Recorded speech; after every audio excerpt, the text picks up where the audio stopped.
Hello and welcome to Unacademy. Welcome to the second session for NCERT International Relations. In yesterday's session, the first class, we covered the bipolar world during the Cold War era and the factors that led to the disintegration of the Soviet Union.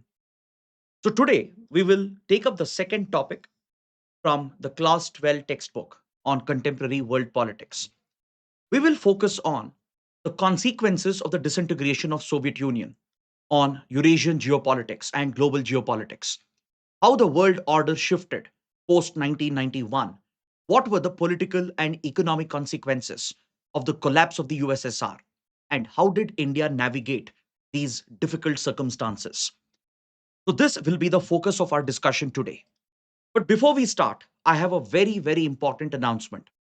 As part of the free NCRT series on YouTube, we will be conducting a free quiz and practice test as well based on these topics that we are covering. These tests will take place every Thursday and Friday as long as the NCRT series continues till 31st of August. The sessions will be held at 3 p.m., but the quiz will be held on the Unacademy app. As you can see, I've shared a screenshot of my profile from the Unacademy app, from the platform, and you can see the free sessions that are already scheduled over here. So just head to the Unacademy app, search for my profile, and you will be able to access these free sessions. Every Thursday, Friday at 3 p.m., we will conduct a free quiz on these very topics to help you revise them thoroughly. Or another easy way to access these sessions is you just have to scan the QR code on your screen. It will take you to the web page where all the session links are provided. And there is something special for all of you. If you guys attend all these classes on YouTube and as well as the quiz on the Unacademy app, then we will conduct a mega quiz on 31st August at 6 p.m. A mega MCQ quiz. And those of you who perform well, you will stand a chance to get 10% flat additional discount on Unacademy Platinum subscription. Unacademy Platinum is our most premium offering where we have a two-way interaction between the teacher and the students, where we have a mandatory camera on policy for the students so that the teacher can keep an eye on the students and hold them accountable in the class. Plus, it gives you mentorship directly from your educators, not from subject matter experts, along with a host of other benefits. So for Unacademy Platinum subscription, you will get a flat 10% additional discount if you perform well in this mega quiz that will be conducted on the 31st of August. The link for the same is provided in the description box below, be it for the free special classes, for the weekly quiz, and even for the mega quiz. Both the links are provided below. And many of you have been asking for the PDF of these sessions. As I told you yesterday, I'll keep the PDFs as detailed as possible with all the required points and additional information as well. So to download, please scan the QR code and I'll ensure that the PDFs are uploaded here, or the link to download the PDF is also provided in the description box below. Now, without wasting any further time, let's get started. But first, I would like to provide a quick summary, a quick revision of what we covered yesterday. So, yesterday we spoke about the start of the Cold War period, that is, after the end of the Second World War. Few political and economic developments contributed to the rise of intense geopolitical rivalry between the Western countries and the communist bloc, starting with the Potsdam Conference, where Russia, that is the USSR, was dissatisfied with the way the demarcation of Germany was handled, or the question of Austria was handled by the Western powers, and the refusal by the Western powers to create a security buffer in Poland, which angered the Soviets. The Soviets already had their doubt and suspicion about America's nuclear weapons program, especially after the nuclear bombs were dropped on Hiroshima and Nagasaki. So, from here onwards, the Western countries saw the communist socialist bloc as a threat. They saw this as a great ideological, a civilizational conflict between them. The US took a number of efforts to try and curtail the spread of communism and socialism, starting with the Truman Doctrine and the Marshall Plan, where US started providing massive economic aid and assistance, mainly to counter Soviet communist influence. So this led to the militarization of the world order, where the world was divided between military blocs with the formation of NATO in 1949 and the Warsaw Pact in 1955. both the sides leading their own military alliances, engaging in active covert operations to subvert the other, and this led to the intensification of the Cold War rivalry.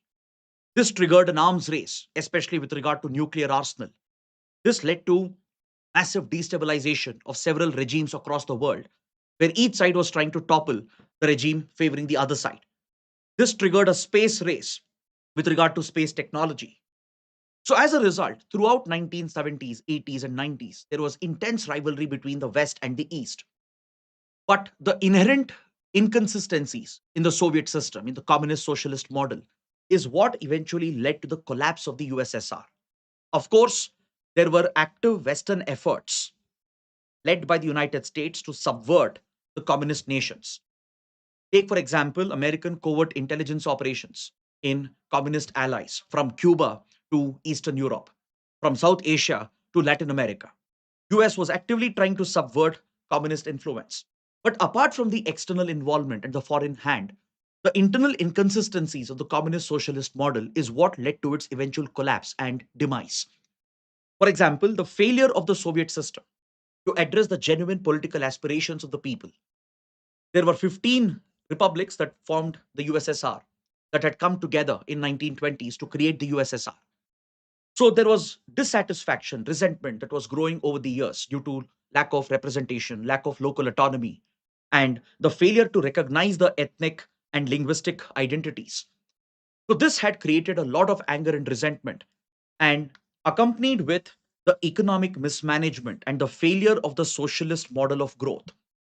Though it was built on utopian ideals of Marxism to promote equality, to promote equal distribution of wealth, where the state abolished private ownership of property and established complete control over all manners of production, controlling the entire economy.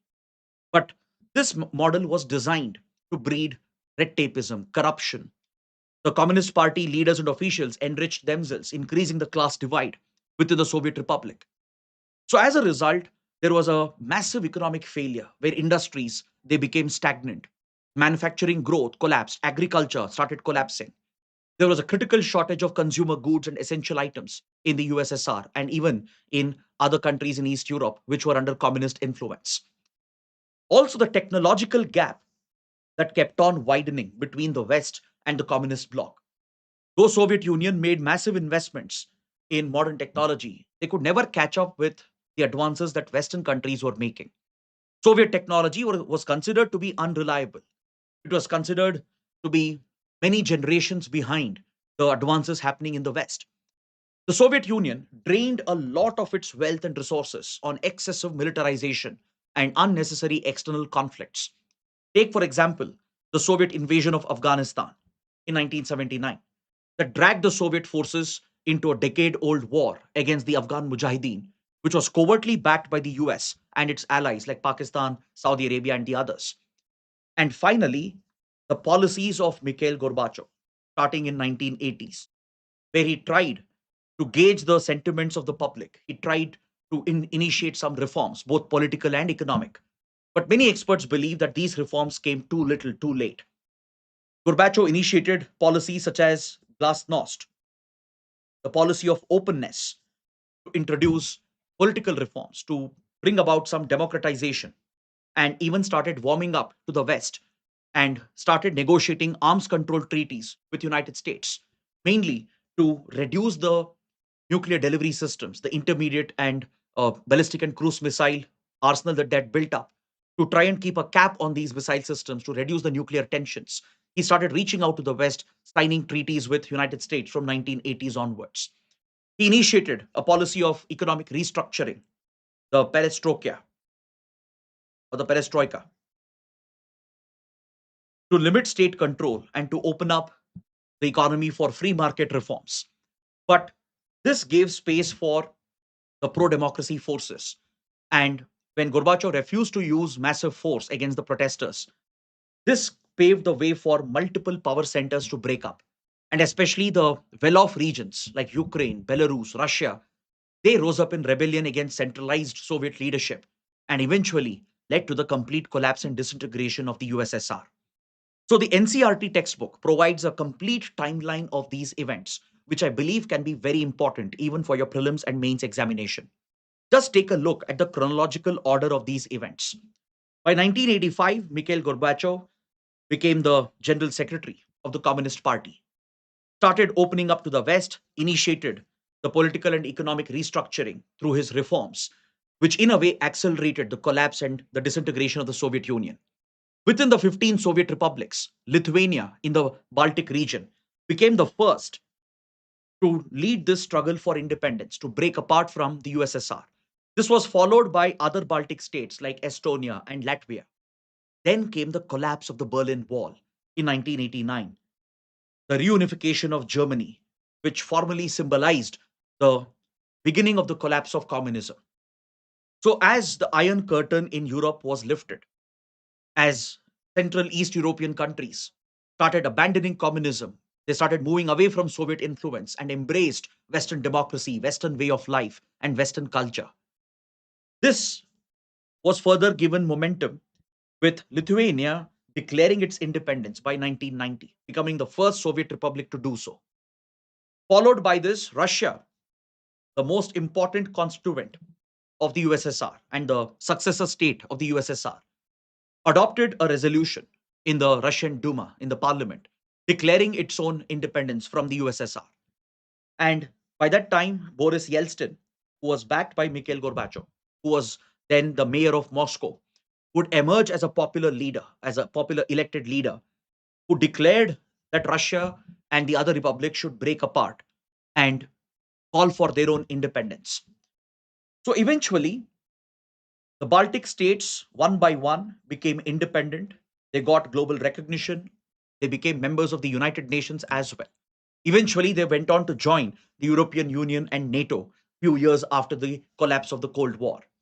Then, as Russia, Belarus, and Ukraine took the lead with the other Baltic states, this marked the complete collapse of the Soviet Union, eventually, Central Asian republics also becoming independent nations. It led to the creation of the CIS, the Commonwealth of Independent States, that would bring together former Soviet republics into a collective political grouping. So, the members of the CIS can be very important for your prelims exam. Armenia, Azerbaijan, Central Asian countries like Kazakhstan, Kyrgyzstan, Tajikistan, Turkmenistan, and Uzbekistan, with Georgia joining later. The CIS became a political organization that brought some of the former Soviet republics together, and Russia inheriting the status of the USSR, becoming the successor state. It also inherited the Soviet Union's permanent seat at the UN Security Council. The USSR, which held one of the P5 seats, was transferred to Russia as the successor state of the Soviet Union. So, this marked the formal collapse of the Soviet Union. Now, in today's session, we will talk about the events after the collapse of Soviet Union. We will look at the consequences, the geopolitical, the economic consequences, how the world order got changed, how the economics of this region got altered completely. How did the people suffer? What impact did this suffering have on the political developments of this region? And that is something we'll try to understand in complete detail because this could be very relevant for your PSIR optional as well, along with for international relations and world history for your general studies. We will also look at how India navigated these difficult times because India lost a close friend, a close partner. India felt a dire need to find new partnerships to diversify its foreign policy. This is something we'll explore in today's class. But before we discuss these important issues, I have a very special announcement as we approach the 80th Independence Day of India. On this occasion, Unacademy will be more than happy to join our students in celebrating the Independence Day of India. And Unacademy is bringing out one of its best offer.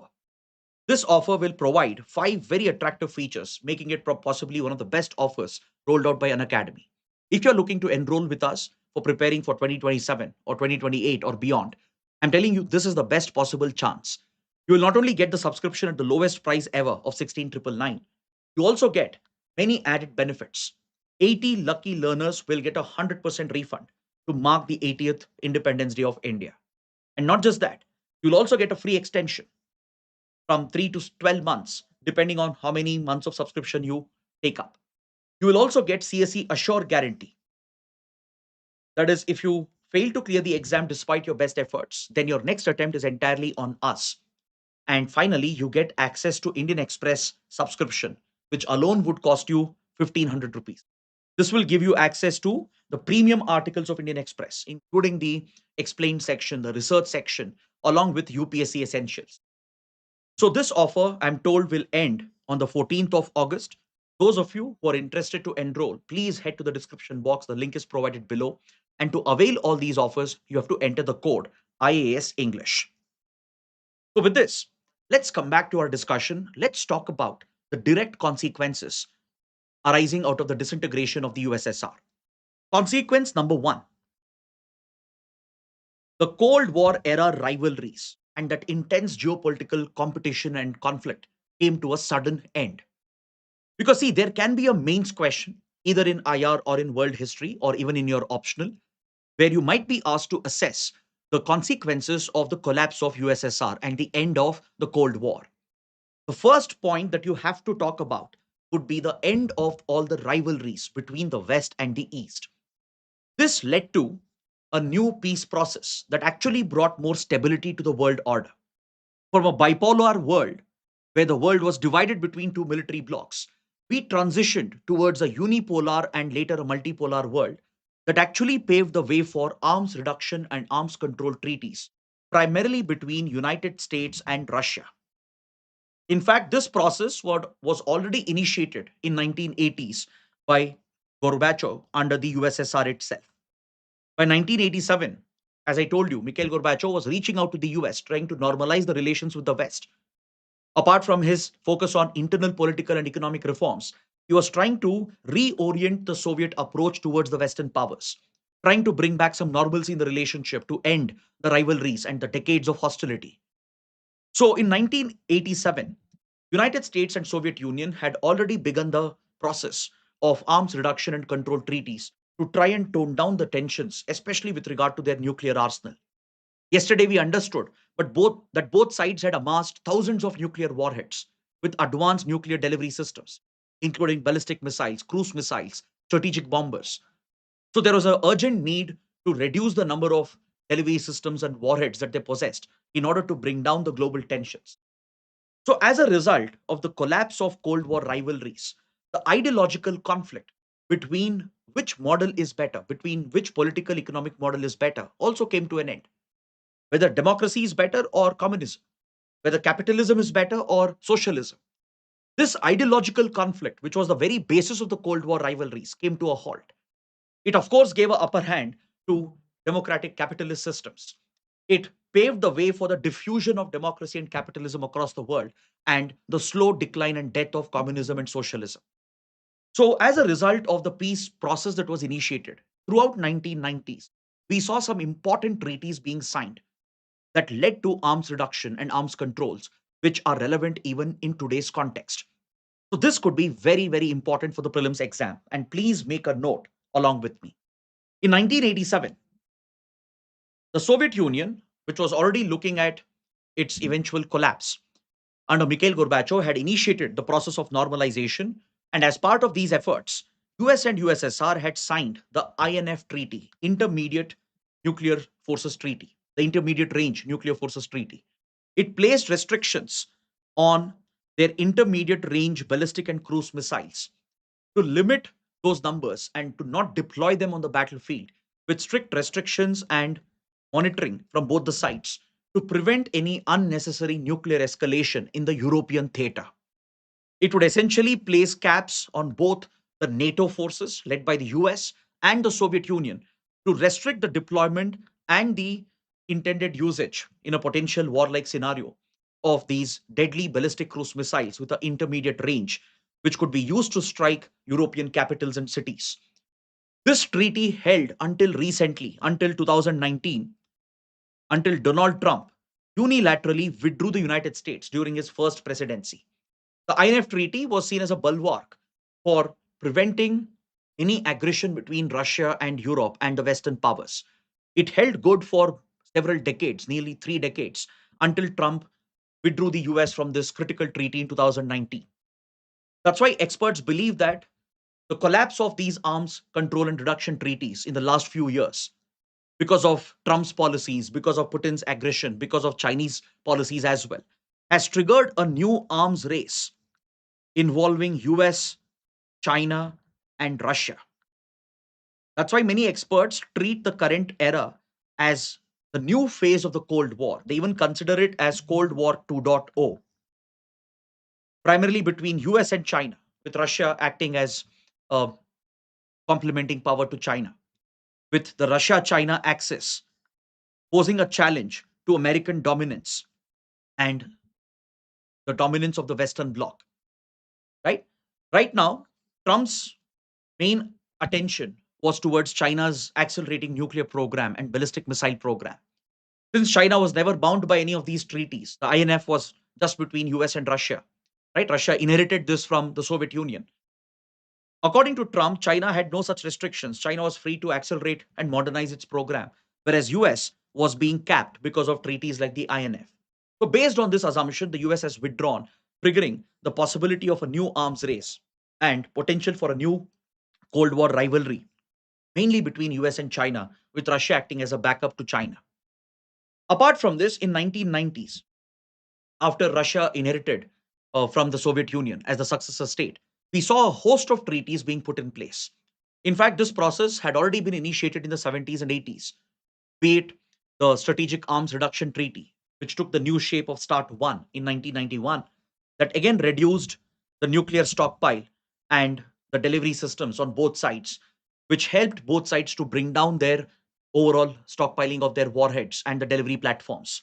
In 1992, through the Lisbon Protocol, Ukraine, Belarus, and Kazakhstan also accepted the limitations of START 1 as they held on to some of the nuclear stockpile of the Soviet Union.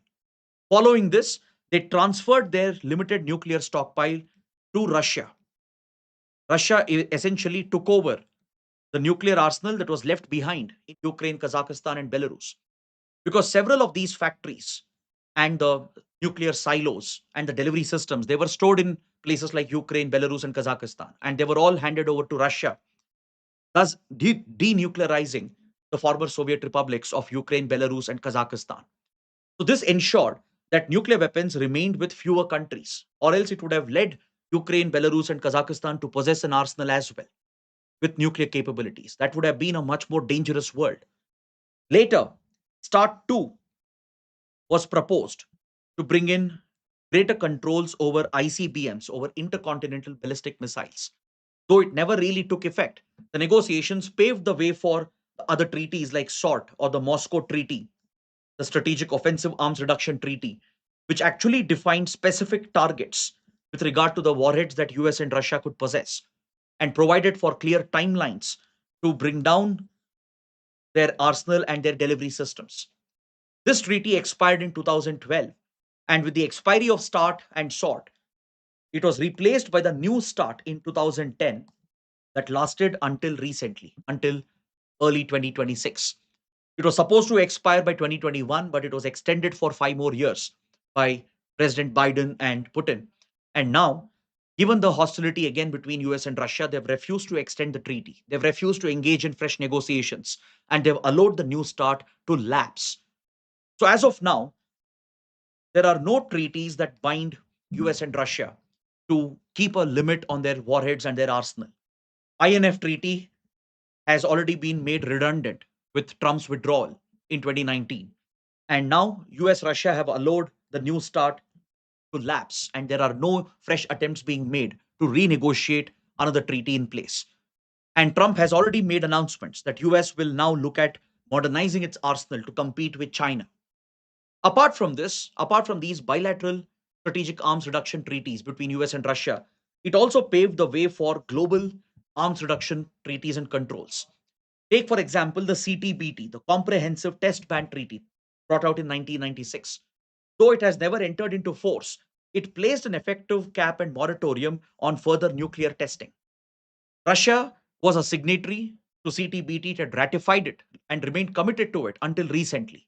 After the Ukraine war began in 2022 and Western countries targeted Russia with sanctions, Russia retaliated by withdrawing from the CTBT. It has basically placed the CTBT in suspension. So we are looking at a renewed arms race and a new struggle breaking out between US and China and Russia on the other side. Look at other important treaties like Chemical Weapons Convention, Biological Weapons Convention. This helped the world to get rid of deadly weapons of mass destruction or WMDs. It led countries across the world, including India, to remain committed to the destruction of the entire stockpile of chemical and biological weapons, to completely stop their production, their transfer and usage in conflict, making it a war crime to be used in ongoing battles. So, as a result, the world has become much more stable and peaceful with the elimination of these WMDs. This would not have happened without the collapse of the Soviet Union, without the end of Cold War rivalries and tensions. So 1990s was a very important decade with regard to arms reduction treaties and arms control treaties. Though some of them are being disbanded, though US and Russia are behaving recklessly, though they are talking about restarting a nuclear arms race, you cannot ignore the fact that after the end of the Cold War, it did make the world more peaceful, more stable, with all these new restrictions that had been placed. That's why many experts believe that today we are entering a new era, a much more dangerous era, where you have leaders like Trump and Putin trying to serve their own agendas, their own interests, breaking apart these age old treaties, which had actually kept some sense of balance, which had prevented further arms race. And that's why it gives rise to this fear that is the world headed towards a new rivalry, a new era of arms race. That's why these lessons from history can be very, very important. Many of you might be wondering, why are we even conducting these sessions? Why are we studying NCERT for international relations? But don't you think this actually gives you a good context and background to understand what is happening today and apply those lessons to understand what might happen tomorrow? And that is exactly the kind of analytical thinking that you require for UPSC exams. Now, the second big consequence arising out of the disintegration of the Soviet Union was the emergence of a new dynamic in world politics and global economy.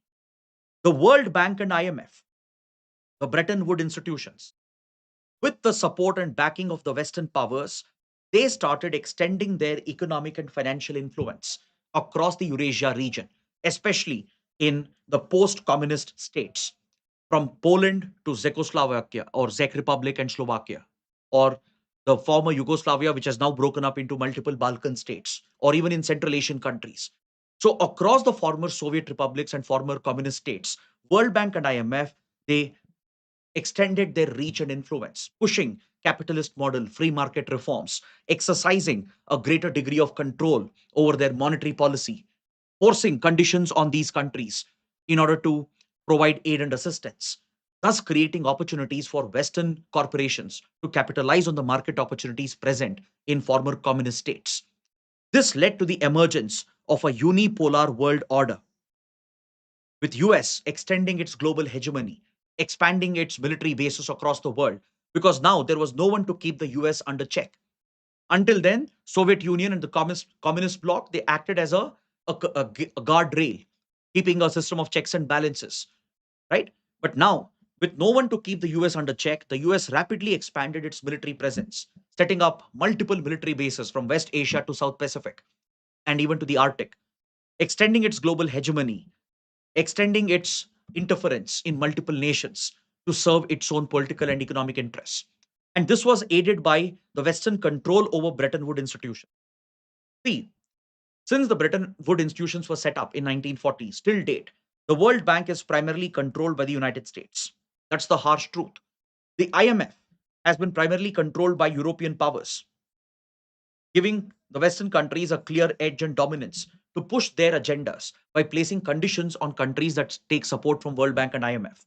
India itself has been a victim of this, right? Yesterday we spoke about India's balance of payments crisis. When India faced the serious economic challenge and took support from the IMF, there were a lot of conditionalities placed on the Indian economy. You're forced to devalue your currency. You're forced to liberalize, open up your markets for foreign investments, give access to your market for foreign products, foreign companies. And this could compromise your economic sovereignty. It could go against the very interests of your nation, your people, and create more opportunities for Western corporations, for the capitalist model to further get ingrained into the global economic system. And that is exactly what we witnessed in the 1990s. Later, the US hegemony was, of course, challenged by the emergence of a multilateral world order. We saw the emergence of middle powers, be it the Asian economies like Southeast Asian countries, Japan, South Korea, China, India, and as well as few other countries in Latin America, primarily Brazil, right? The European Union. All these regions emerged as new centers of power, creating a multipolar world order, bringing back some sense of balance and a sense of curtailment with regard to US hegemony that was spreading across the world. So, this was one direct consequence that you see on the global political order and the economic systems. Now, when you look at another important consequence, the emergence of many new countries, the newly independent post Soviet state, post communist states, what happened to them? Where did they go?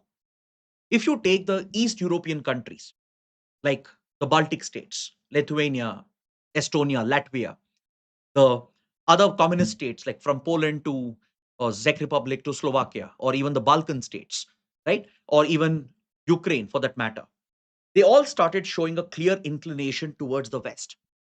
Primarily in Eastern Europe, there was a clear favoring of Western democracy, Western cultural values, Western civilizational values, and Western way of life. So we rapidly saw an expansion of European Union and NATO.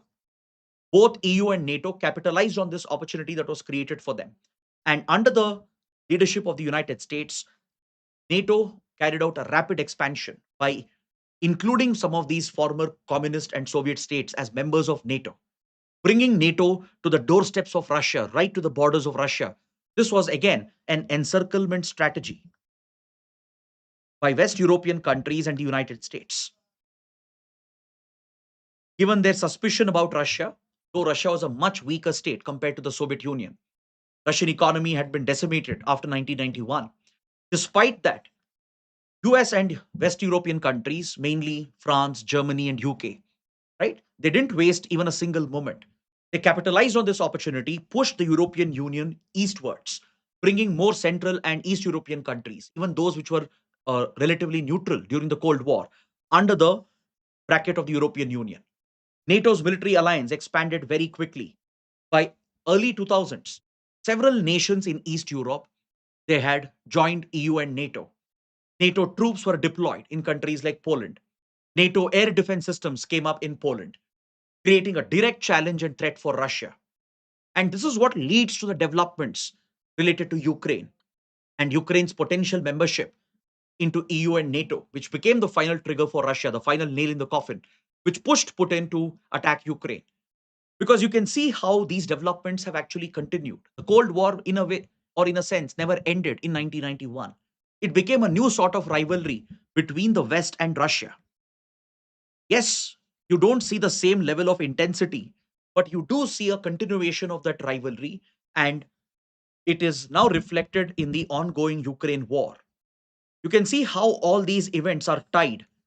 They all have the same origin. It all goes back to the start of the Cold War in 1940s, the developments of the Cold War era, the collapse of Soviet Union, right?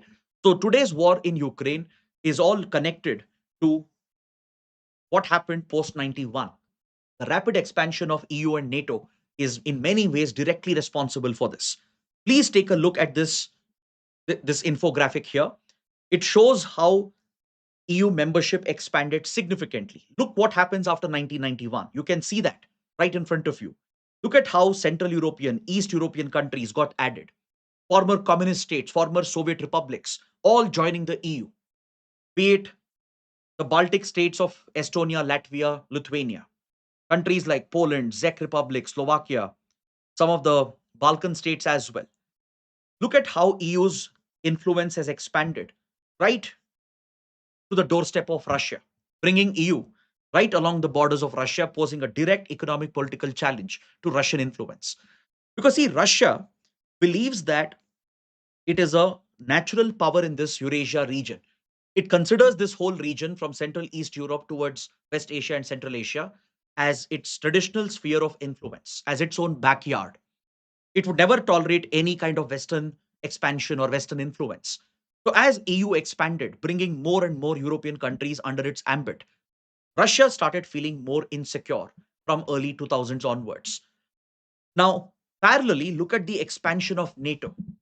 At least EU is a political and economic grouping, but NATO, on the other hand, is a military alliance with the principle of collective defense embedded into this organization. Yesterday, we studied about the principle of collective defense, how NATO members will treat an act of aggression against a fellow member by a non NATO country as a mutual attack, and they will organize collective defense to defend the NATO member against any such aggression by a non NATO country, which means the new members who are joining NATO will have to open up their countries for setting up NATO military bases. They should allow NATO troops to be deployed. They should allow NATO air defense systems to be set up. They should allow NATO command centers to come up. So, this expansion of NATO's military presence towards Central Eastern Europe, right to the doorsteps of Russia, became a serious strategic threat for the successor state. That is why Russia has often felt insecure with the ongoing expansion of NATO. Look at the Baltic states. They not only joined European Union, they went on to join NATO as well. Look at former communist states like Poland and countries like Czech Republic and Slovakia, which previously were part of Czechoslovakia, or all the countries present here in the Balkan region, right? Which many of them were part of Yugoslavia, which later balkanized and broke up into smaller countries like Croatia and the others. So all these nations joining NATO, becoming NATO members, allowing for NATO bases to be set up, NATO troops to be deployed, NATO air defense systems to be installed, became a direct threat for Russian influence in its traditional sphere of influence. Though Belarus has remained permanently aligned with Russia, you can't say the same about Ukraine. From early 2000s itself, Ukraine saw the emergence of pro-Western, pro-democracy political forces opposing any Russian influence. Then the Orange Revolution, right, that took place in Ukraine was primarily a rejection of Russian dominance in the region by native Ukrainians.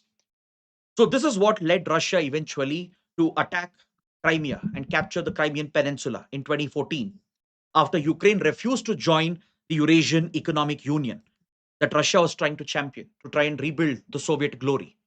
Because as I told you yesterday as well, Ukraine was a key economic constituent in the USSR. It was home to several critical factories, including nuclear power plants. It was home to the agricultural base of the Soviet Union. Ukraine is crucial for Soviet exports and remains a key economic powerhouse. It is blessed with natural resources, including critical minerals. That explains Russia's interest with Ukraine even today. And in Ukraine, you also have the pro Russian elements, mainly in the Donbas region. Russia has often backed these separatist elements. And especially after 2014, Russia started giving direct covert support to the insurgency in the Donbas region, which further destabilized the region and eventually paved the way for the 2022 invasion by Russia into Ukraine. So you can see how the developments of 91 have continued to shape and influence the developments of today. So probably if Russia did not feel encircled by EU and NATO right at its doorstep, probably things would have been different. If US and West European democracies, if they had sought a different path, maybe if they had sought a friendship with Russia, if they had genuinely built a trust based partnership post 91, maybe things would have emerged in a very different fashion. But given the interest of United States, the kind of hegemony that the US was exercising, right? And the agenda that the US was carrying to curtail and encircle Russia even further is what led to this insecurity within Kremlin. And leaders like Putin and his entire immediate circle, these are all the old guards of the KGB and the then communist leadership. So they still hold the memories of the Communist Party, the peak era of the Soviet Union, the peak glory of the USSR. So their ambition today is to revive that glory, to revive that era. And that explains Russia's aggression and its expansionist behavior, right? Now, apart from this, I want you to understand the shock therapy that was seen in post communist and post Soviet states, which has had a lasting effect on the Eurasian economy and on the global economy as well. Remember, just a few minutes ago, I told you how World Bank and IMF capitalized on the situation and pushed economic reforms in these newly independent nations. These reforms were designed to support Western agenda, to push capitalism, to push their model, their economic and political model, and infuse that into the systems of the newly independent nations. Since these newly independent countries, they were struggling. Obviously, they had broken apart from a massive global power, right? Their economy was in turmoil. There weren't adequate opportunities. Though they had resources, their industrial growth, agricultural growth had collapsed. Value of the currency had fallen. So they needed immediate aid and assistance from World Bank and a bailout from the IMF. The World Bank provides developmental loans and aid and assistance, mainly for developmental projects. IMF is like the lender of last resort. When a country faces a liquidity crunch, a financial crisis, that's when you go to IMF asking for a bailout. So World Bank and IMF, which were supposed to serve the interests of the global economy, which was supposed to protect the stability of the global economy, they have always been politicized by Western powers. The reason is very simple, because they hold a greater voting share within the Bretton Woods system. The Bretton Woods system was designed mainly to favor the interests of the West. Even today, in the World Bank and IMF, US and European powers, they hold the largest voting rights. Though countries like China, India, and others are contributing more, their voting share has never increased. That's one reason why India, China, and the BRICS countries, they keep pushing for reforms of World Bank and the IMF. So this conditional support that World Bank and IMF gave, and how they infused Western democracy and capitalism in post-communist states and post-Soviet states, it led to a massive economic and political shock in these countries. It left behind a lasting impact, a negative impact, and the people ended up paying the price for this. That's why experts refer to this as a shock therapy that was administered by the West through World Bank and IMF by misusing these financial institutions for Western capitalist interests, by exploiting the circumstances in post communist states and post Soviet states. They imposed a lot of conditionalities. They called for immediate economic changes and reforms, without which aid and support would not be provided. For example, they dismantled the local agricultural systems. Yesterday, we understood that under the Soviet communist model, there is no concept of private land ownership. Everything is owned by the state. Now, because of World Bank and IMF and the reforms they were pushing, they pushed for privatization of all state assets and corporate ownership. Even farming, which until then was collective farming, which essentially meant state control over agriculture, with collective farmer unions carrying out the agricultural activities. This was dismantled to favor private ownership of farmland. But this had a devastating impact. The forceful infusion of a capitalist economic model was not suited for the socialist structures that were present in these countries. Many of these countries faced a massive economic collapse in the 1990s, and they continue to pay a price for this. In fact, the collapse of agriculture created food insecurity in many of these countries, because until then they had depended on state support for agricultural inputs like fertilizers, seeds, etc. Now, individual private farmers or the corporatized entities which were involved in agriculture, they didn't have those resources. So farming failed, production failed, leading to food insecurity, shortage of essential food items. Many of these countries became dependent on food imports primarily from the West. And guess who profited from this? Western agricultural companies profited immensely because of the dependence of these countries on food imports. I'm sure this story sounds very similar to us, right? Because India also has gone through a similar shock therapy because of what Western countries have pushed upon India in the past. Apart from this, it led to drastic changes in their trade and investment policies.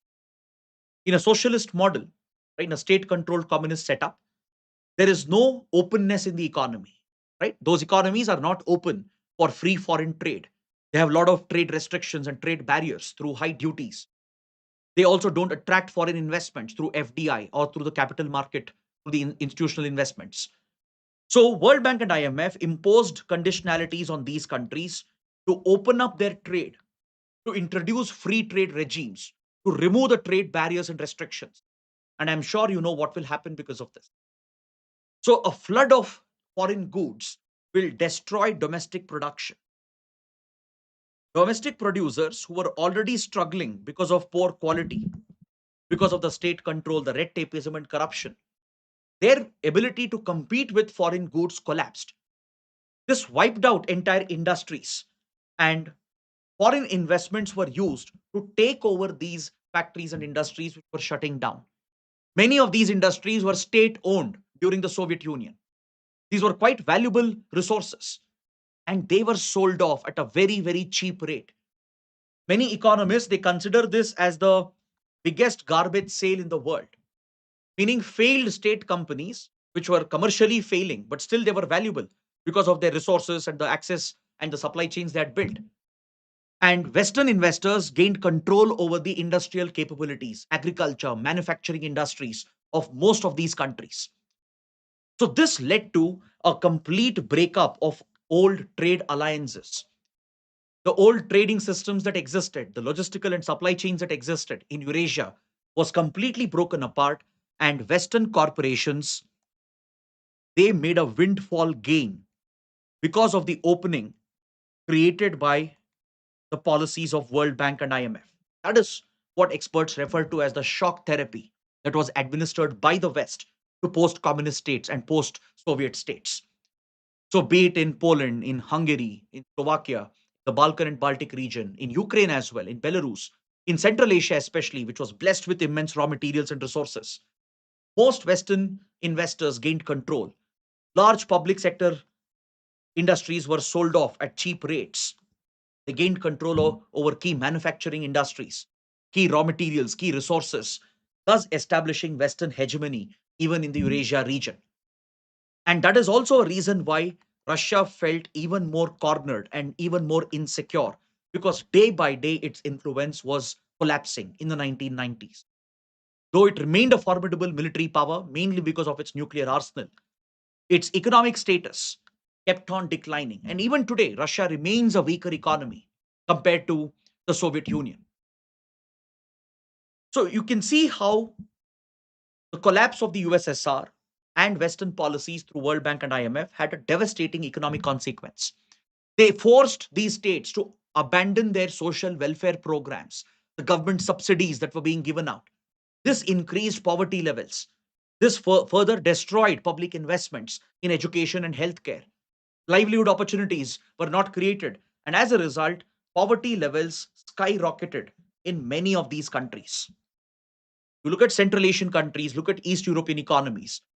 Though they were industrialized by 1980s, they faced a severe economic crisis, massive unemployment, lack of savings, foreign dependency on foreign goods and foreign imports, even for essential items, and a complete corporatization of all their key sectors, with all the wealth and resources owned by Western capitalist firms. So, this economic shock has left behind a lasting impact. And of course, the political consequences were also very severe because, see, the transition was not well handled. It was not a smooth transition that happened. The newly independent countries, when they started framing their constitutions, these new constitutions were not well thought out. They were not well drafted. In fact, it paved the way for the rise of authoritarian regimes. Look at what has happened in Central Asia. Look at what happened in Belarus. Authoritarian leaders captured the state control again. So, in the name of Western reforms, both political and economic, we saw the emergence of a new type of dictatorship, a new type of dictatorial regime across Central Asian countries where ethnic, religious identities matter more. We saw the rise of populist leaders, and these leaders quickly took control over state institutions, exercising and extending their authoritarian rule for several years and decades. Even today, some of the Central Asian countries they remain very conservative and relatively they remain backward in terms of their economic progress and development. When you look at the constitutions that came up, that were drafted in a hurry, they did not focus on civil liberties, democratic rights as they should have.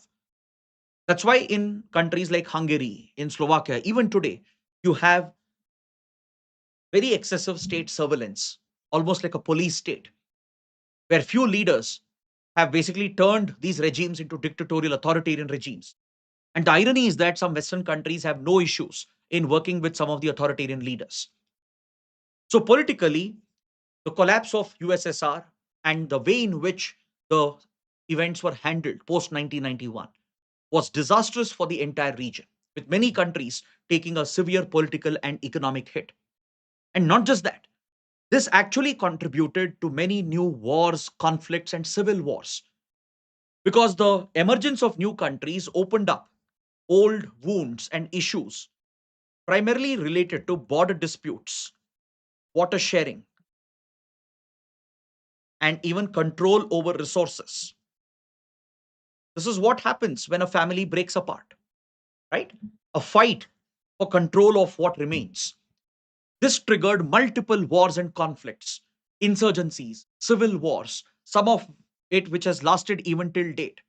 Take, for example, the fight for natural resources and how most of the countries that have seen a revival, they've mainly relied on exporting their raw materials and their natural wealth. Some of you might argue that actually these countries have done well in the last couple of decades. If you take, let's say, a country like Ukraine, for example, before the war, Ukraine was doing pretty well. If you take Georgia, if you take Azerbaijan, if you take Central Asian countries, they have done pretty well economically in the last 20 years compared to the decline they saw in 1990s. This revival was entirely based on selling off their raw materials and wealth and resources because that was the only resource that they had left. Given the collapse of their industries, collapse of their political institutions, they realized that the only wealth which remains with them is the natural resources, be it oil, be it gas, be it uranium, be it critical minerals, and all the precious minerals. They became more than willing to sell this to the highest bidder. That's why many Central Asian countries and few Eurasian countries, they started building closer ties with Western countries. Countries like Ukraine, they started making some money because of the oil pipelines that transited through their territory.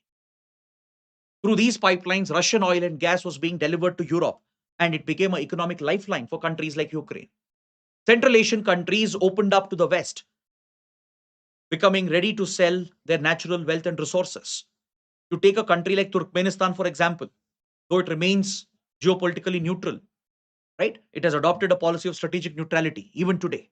But it has opened up its mineral wealth and resources to foreign powers. Turkmenistan holds the fourth largest reserves of natural gas, and it has willingly sold off these resources to allow the country to survive and thrive. Same goes for Kazakhstan, which is known for its large uranium reserves, right? It's the leading uranium producer and exporter in the world.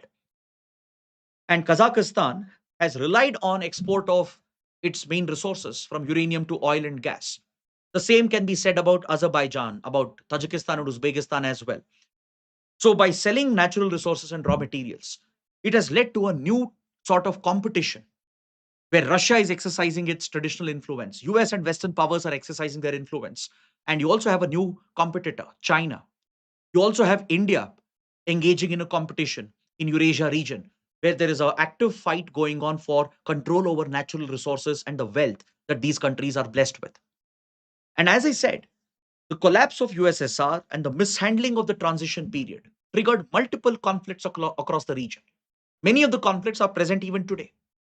Look at the separatist movements in Russian territories like Chechnya and the Dagestan region, where Islamic jihadist outfits have gained a ground with linkages to the Afghanistan Pakistan terror factory that US and Pakistan had created to fight against the Soviet forces. Some of these radical extremist groups have continued to wage a war of terrorism against Russia, leading a separatist war, destabilizing the Caucasus region in Russia towards the Caucasus Mountains. Or look at the civil wars that broke out, for example, in Tajikistan, that lasted almost a decade. Or look at how Tajikistan has fought with neighbors like Kyrgyzstan and Uzbekistan with regard to water sharing and border disputes. Because water is a precious, critical resource in this region. And also, please understand, Central Asia is highly affected by the impact of global warming and climate change and extreme weather events and natural disasters. It's putting more stress on available resources like water. heightening the conflicts over water sharing and border disputes in the region. Or take the Nagorno Karabakh conflict, which recently escalated just a few years ago between Armenia and Azerbaijan, with eventually Azerbaijan gaining the upper hand with Turkish support and defeating Armenia and pushing out Armenians from the Nagorno Karabakh enclave. And today, Azerbaijan has fully occupied this conflicted area. Towards Eastern Europe as well, right? The story was pretty much the same, where larger countries broke up, they split apart, and the whole region was essentially balkanized.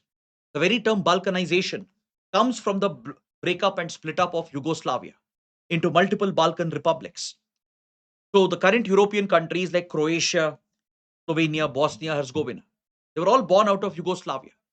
It has triggered long lasting, deep rooted ethnic conflicts, mainly between the Serbs and the Bosnians. Ethnic Serbs oppose the balkanization and they continue to lead a war, mainly in the Kosovo region, which even led to a massive massacre and a genocide on non Serb Bosnians. This led to a NATO military intervention in 1990s. Again, US led forces carried out a military intervention in the Balkan region in 1990s, which further perpetuated the conflict. And even today, the Kosovo conflict remains an active conflict between the Serbs and the non-Serb Bosnians. Look at how Czechoslovakia broke up into the Czech Republic and Slovakia. So across Eastern Europe, you find the lasting effect of the transition period, how it was mishandled, and how Western hegemony and policies have perpetuated the crisis across this region. So today, Belarus remains aligned with Russia because it's ruled by an authoritarian dictator who's close to Putin. Kazakhstan also remains authoritarian, aligned with Russia. But the other countries, be it Azerbaijan, be it Georgia, be it the other remaining Central Asian countries or the Baltic and Balkan states, they have played Russia against the West and they've tried profiting from this conflict, turning this whole region into a new great game.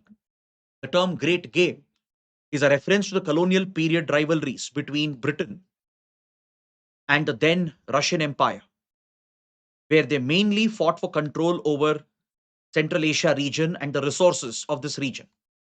Today, this great game has extended into a much larger geopolitical competition. Right? It's not an active conflict. It's not a war. It's not a direct military confrontation. It's essentially a covert economic and diplomatic game going on across Central Asia, with China leading from the front through its Belt and Road Initiative, rapidly expanding its investments. China has built massive pipelines, roads, railway network, power infrastructure. It has deeply embedded itself across the Central Asia region and Eurasia region to tap the resources and wealth of this region. United States has not only built its economic presence, it has built its strong military presence as well in the region. Right? Many countries, as I said, they have played Russia versus the West. For example, when US invaded Afghanistan after the 9/11 terror attacks in 2001, the US needed a northern opening and a supply route to access Afghanistan, to supply the American troops and to maintain a supply chain. So Central Asian countries opened up military bases for American troops, providing the military logistical support to sustain the American war efforts in Afghanistan.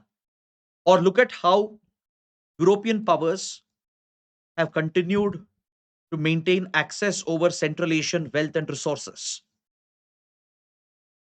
And there are other competitors as well, other major middle powers playing a role, from Turkey that aligns with Azerbaijan, or even Japan and Australia, which have been seeking to play a bigger role. And amongst this great competition, we have India as well, trying to carve out its own influence, trying to maintain its Soviet era relations with the then communist and Soviet states, trying to build new partnerships, trying to maintain a mutually beneficial relationship so we can retain our own influence and presence across this critical region. So you see a great game going on in Central Asia even today. Then, when you look at India's historical ties with the USSR, the age old relationship, the trusted all weather partnership, as we discussed yesterday, the Soviet Union has always stood with India, be it with regard to political support, economic, military support, technological support. Take, for example, the issue of Kashmir that Pakistan triggered against India, its illegal invasion, occupation of Indian territory. And when the matter reached the United Nations after the first India Pakistan war, the USSR was the only P5 member that firmly stood with India over the Kashmir issue.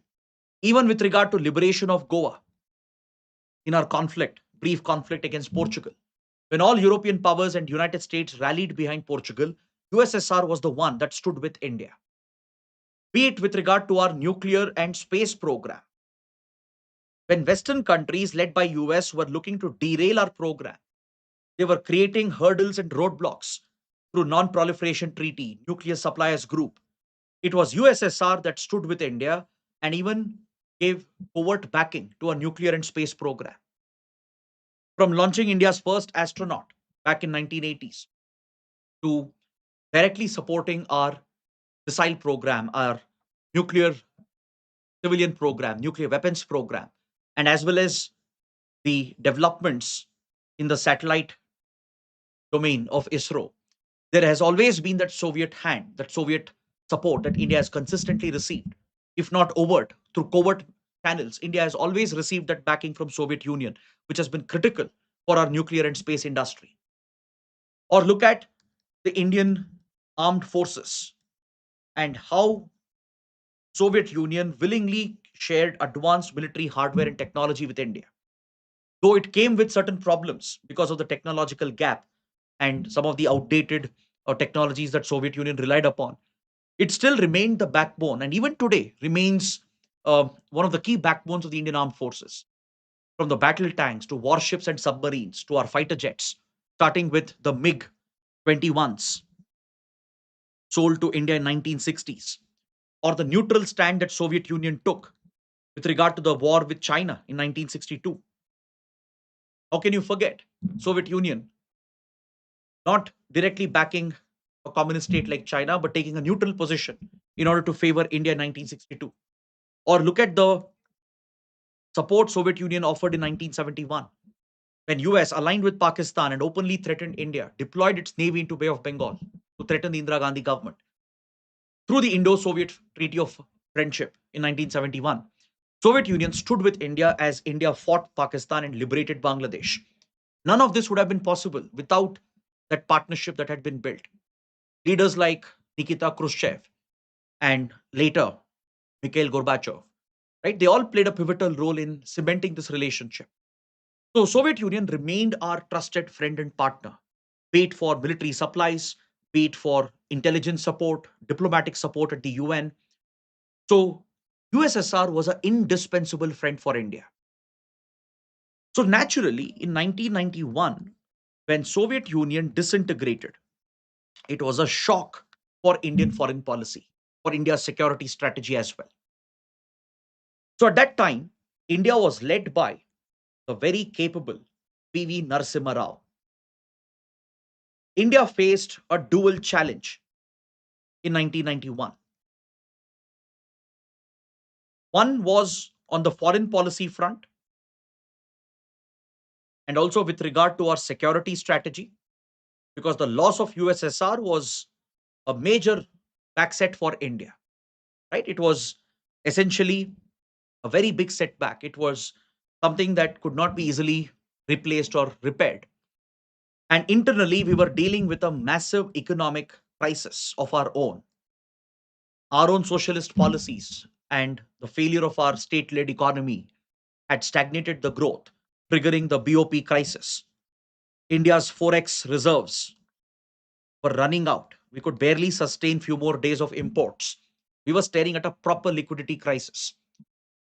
So at this time, at this critical juncture, PV Narasimha Rao relied on his finance minister, Manmohan Singh, to initiate the LPG reforms to open up India's economy, to liberalize, privatize, and globalize, and adopt global standards, free market standards, to deregulate state controlled sectors, to privatize public sector enterprises, to remove the trade barriers and import restrictions, to essentially break red tapeism and the inspector license Raj era and unleash the free market forces.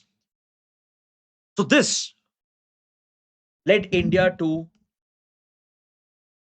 focus on new interests.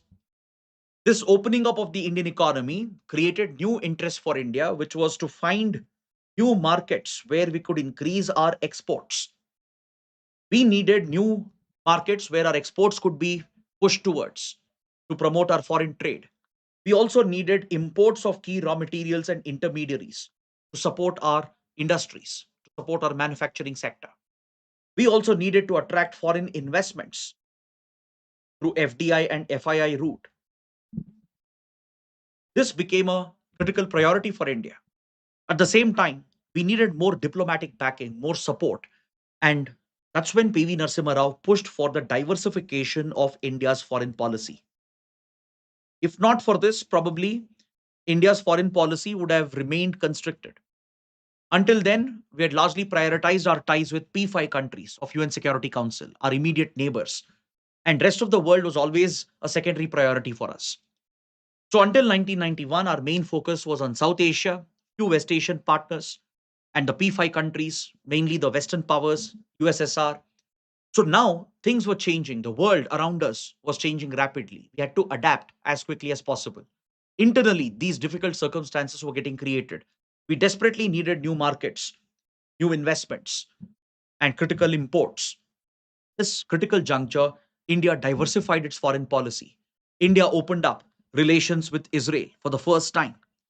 Formal diplomatic ties with Israel was set up in 1992. Until then, India had only maintained a covert secret relationship since 1968. Given the complexities in West Asia and India's dependency on West Asian oil, we could not anger the Arab states.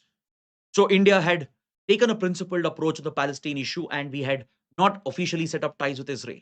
So post the collapse of USSR, India set up official ties with Israel.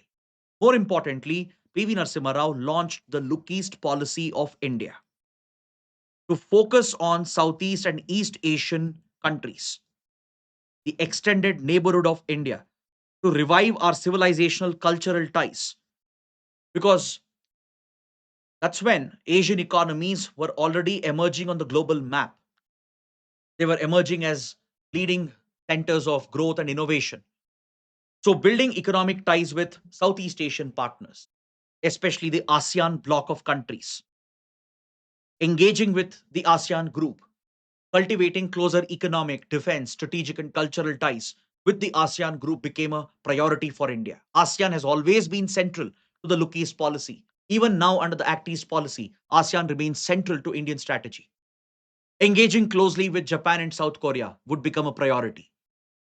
So, India even started giving more attention and focus towards Africa and Latin America, where India could increase its exports, access key raw materials from South America to Africa to even the smaller island and the Oceania region, be it South Pacific, the Caribbean region.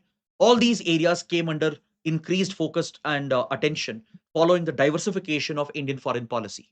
So, this is how India managed to quickly adapt to the changing realities and the harsh conditions that we encountered in 1991. So, today, if you look at India Russia relations, the same trust, the same level of uh, bonding continues. Russia remains a key supplier of military hardware. Though we have diversified our military procurement, as I said, Russian and Soviet military hardware comes with its own cost. Not only Russia has often priced the hardware at a higher price point, trying to extract more from India, it has even led to repeated failures, crashes. We have faced difficulties in servicing because of the outdated technology. So we have had our difficulties with Russian and Soviet military equipment.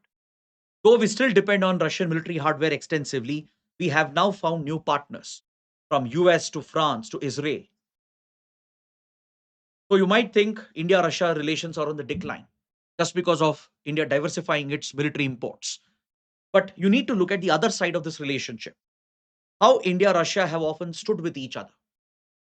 For example, if you take the 2022 Russian invasion into Ukraine, though it was against international law, though Russia was the aggressor, though Russia was violating Ukrainian sovereignty, India firmly stood with Russia. Though we publicly appeared to take a neutral stand, our policy was very clear that we bypassed Western sanctions. In fact, Russia was under Western sanctions since 2014, since the annexation of Crimea.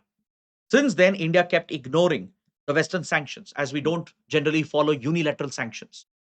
India had went ahead and procured the critical S-400, which boosted our air defense.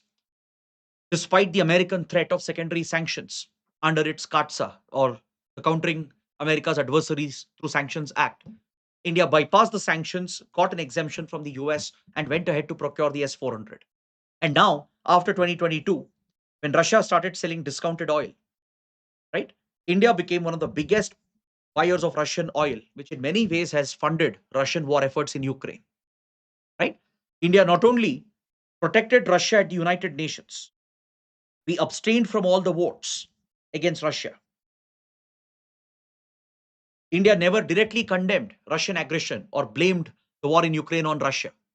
We carefully took a principled stand.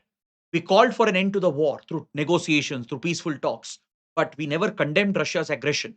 We abstained from every vote and essentially sided with Russia by buying Russian discounted oil. India became one of the biggest buyers along with China. That's one reason why India's ties with US, India's ties with European countries got affected, as they saw India as a laundromat, which was basically picking up sanctioned oil from Russia and re-exporting the petroleum products back into the European market for a profit. Many Indian oil refiners made a huge profit because of the advantage that we had with the discounted Russian oil. This continued until Trump came into office. But you can still see how India-Russia relations, they remain as close as ever. From the military domain to security strategy to our economic ties, we are further expanding this economic relationship. We are focusing on new trade routes, be it the Chennai Vladivostok maritime route. Russia has recently proposed a railway corridor, a land based railway corridor that could help us bypass Hormuz and the Red Sea route. Because these choke points have crippled India Russia trade. And the proposal to set up these new trade corridors holds potential for the future. Of course, it all depends on how the Iran war will progress, how the Ukraine war will progress. What about the sanctions on Russia and Iran? All these factors will come into play. But you can clearly see the close ties that we enjoy with each other. Even today, Russia is a key player in our nuclear sector. Look at the Kundankulam nuclear power plant, right? Where Russia is supplying the material and the nuclear reactors. Or look at our Gaganyaan mission, where Russia has trained India's astronauts, right? So that close bond clearly exists. The time-tested friendship remains and it has stood the test of time. With regard to Central Asia, India has struck a new balance. Given that we already enjoyed good ties with this region, we share civilizational connect with the Central Asia region. India today has given special focus on Central Asia. We even have a dedicated policy, the Connect Central Asia policy, where the focus is on establishing connectivity. Because due to Pakistan occupying Gilgit Baltistan and Pakistan occupied Kashmir, we don't have direct access into the strategic Wakhan corridor, which means we can't directly connect with Afghanistan. If not for Pakistan's illegal occupation of Jammu and Kashmir, India would have direct access to the strategic Wakhan corridor from where we could connect directly with Afghanistan and from here into Central Asia. Though we have very good ties with Central Asian countries, we can't access their resources, be it oil, uranium, natural gas, and other key raw materials. They're willing to supply this to India, but we are not able to tap them, mainly because of lack of connectivity. That's where India's grand, ambitious plan through the Chabahar port in Iran to link with road and rail networks into Afghanistan, where India has already built a strategic highway, the Zaranj Delaram highway, from where the route can be extended into Central Asia, giving us access to Central Asian markets. This remains our grand strategy. But of course, the Iran war has derailed this grand strategy of India. Plus, the American pressure on India, the American sanctions on Iran has pushed India to cut off trade with Iran, and Iran has been retaliating as well by cutting off India's access to the Chabahar trade route. But reviving these linkages remains a priority. India still remains interested in projects like INSTC, the International North South Transport Corridor, through which we can establish connectivity with Iran, Central Asia, and Russia, and further extend the routes into Europe. So we remain very actively involved in Central Asian geopolitics, in the great competition that you see between US, China, and Russia. India is one of the participants where we enjoy a natural influence. Because see, don't forget the cultural pull that India enjoys. There's something very interesting that you guys should know. During the Soviet era, remember I told you Soviet Union isolated and cut off itself from Western culture and Western influence, which basically meant Western movies like Hollywood movies, Western books, Western entertainment never reached the Soviet audience.